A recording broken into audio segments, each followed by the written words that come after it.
Hey guys, I'm Adam from Top Dog, and today I wanted to introduce you to a new little product that I'm excited to try out.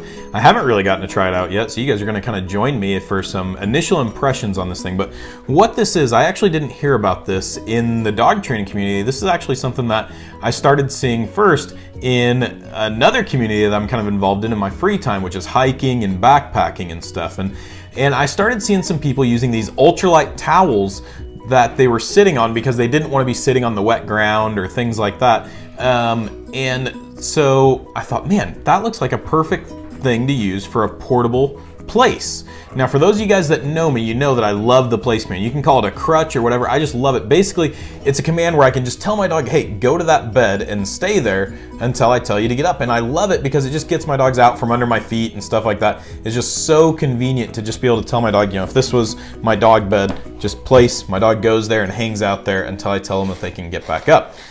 So I love the place command. I use it all the time, but sometimes when I'm at restaurants or things like that, it's hard to find something to tell the dog to place on. Also, I saw this as being really useful for service dogs. Having something to put down when you're on an airplane where, you know, things can get kind of dirty, or when you're, again, at a restaurant and you don't want the dog to have to lay on the floor if it's sticky in a movie theater or something.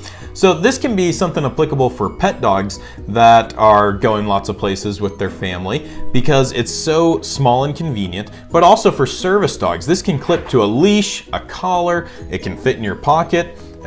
Just as a size reference, you know, I can hide it just about behind a business card. Obviously, it's much thicker, but it's about the same dimensions as a business card as far as the length and the width when it's in this little container. So let's see how big it is when you pull it out. If it's that small, you wouldn't think that it'd be very usable for a larger dog. But believe it or not, this thing actually opens up to, I think it's about 28 inches on the short side and about 40 inches almost, or maybe it was 38 inches or so on the long side. So it's a fairly decent sized towel. Now this is supposedly a waterproof material. We're going to test that out a little bit here in a minute.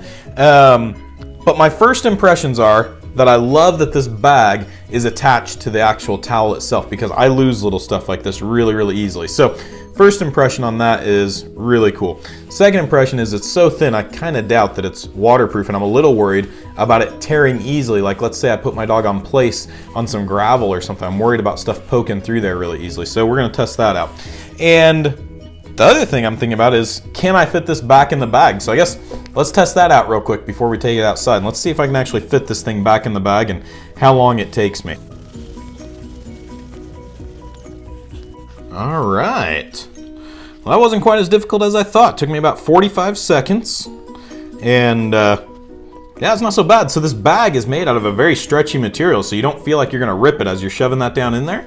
So past my first test, I was afraid it wouldn't be able to get packed back in there, but it did, and so I'm pretty happy with it. Let's go out and put it to the test a little bit. I'm gonna take Zeno, my big dog, out and see how it does, and so you can also see what a big dog on there looks like. Zeno's a Cane Corso, weighs about 110 pounds, and so that'll give you kind of a reference for size there. Let's go try this thing out. All right, so first thing you can see is that this thing is indeed almost 30 by 40 inches. In fact, I'm thinking it's 28 by 40 inches now. Need to get a tape measure on it.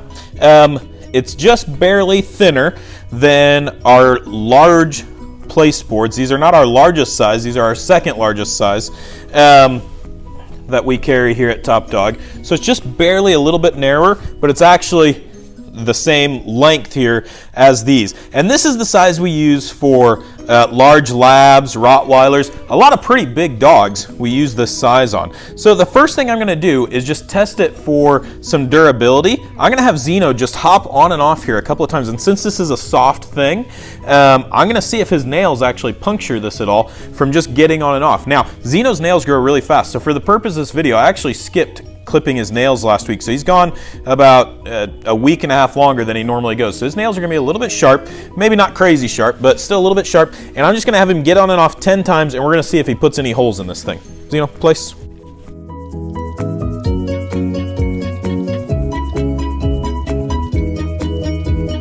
Again, the reason why I didn't put it on the ground, the reason why I put it on this place board, is because I wanted kind of worst case scenario. I wanted to see if it being on something soft and a big heavy dog's nails on it would puncture it at all. It looks like no punctures. So let's go try it out outside and with some gravel.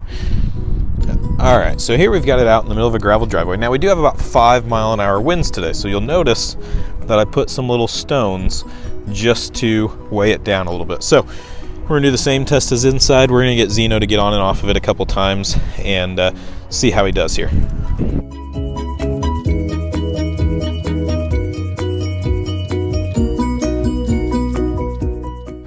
So I cut out a few of those, but I did have Zeno hop on and off of it about 10 times. Again, the wind became a bit of a problem. When it would start blowing, I had to get in there and readjust it. But when my dog's laying on it like this, as you can see, that wouldn't be nearly as big of an issue. So again, this will work for all but pretty much the biggest dogs. This is the only size that I found currently, but Zeno's a pretty big dog, probably in the top 10% of large dogs. So maybe only Great Danes and English Mastiffs and stuff might not be able to use this very easily. But anyway, overall pretty happy with it. Not seeing any holes in it or anything like that. And Zeno seems pretty happy with it. Well, here we are for the final wrap up, and my impression is this thing's pretty awesome. It's kind of wet outside right now, so it got kind of muddy and dirty, and it all wiped off pretty easily. You can see just a little bit of spots where it's still kind of dirty, but the thing, when I first picked it up, was pretty nasty, and now it's looking pretty good. I did go ahead and do something pretty crazy, and I actually told Zeno to bite it a couple of times, and that is the only time that I was actually able to puncture the thing. Again, you guys probably won't be able to see it, but the first couple bites, I didn't play tug with it or anything. I just told him to pick it up for me, and with his teeth, when he picked it up, he did put one little puncture in it somewhere, but still not a big deal. And that's abuse that the thing really shouldn't be getting anyway, right? But I just wanted to test its durability. And the first couple times he picked it up, he didn't puncture it. It wasn't until like the third time, and I think the third time he did it extra tough because he was getting frustrated with me for telling him to keep picking it up. So I think that's probably why he bit a little extra hard that time. So even then, this is just a great tool to have. I'm going to buy a bunch more of these personally because I'm going to have them in my dog training bags and connected to some of my leashes and stuff, because I just see it being a super useful thing to have around. Again, I love the place command and how versatile it is and how it makes my life easier. So, you know, I think a really, like, the area where pretty much everyone should have one would probably be with service dog teams. I'm going to recommend most of my service dog teams have these because, again, service dogs have to go everywhere, and sometimes you get into places and the ground's just nasty and you don't want your dog having to lay, like I said, on a nasty sticky floor in a theater or something like that. This is a great option to prevent that stuff from happening. So that's one area where I think pretty much, you know, it's applicable to almost every service dog team that I can think of. But again, even pet dogs like Zeno, I could see this being super useful for him when we're going out to places. He goes to a lot of dog-friendly restaurants with me. He's not a service dog, but he gets to go a lot of places with me that are dog-friendly. And this is a great tool just to make our lives a little bit easier. So comment down below. Let me know if you think this thing will be useful for you. I'll also include in the comments in the description how you can purchase it. They're available on Amazon, and there's quite a few different options. There's not really a name brand that I saw. There's just a bunch of different options of brands that I'd never heard of. This one specifically is called a Romix. But anyway, ultralight hiking towel, also an awesome tool for taking your dog out places and having a nice cleaner place for them to be able to lay down and go to their place when you need them to. So hope you guys liked this video. If you did, hit that like button, share it with your friends, subscribe if you haven't already, and we'll catch you next time. I'm Adam from Top Dog.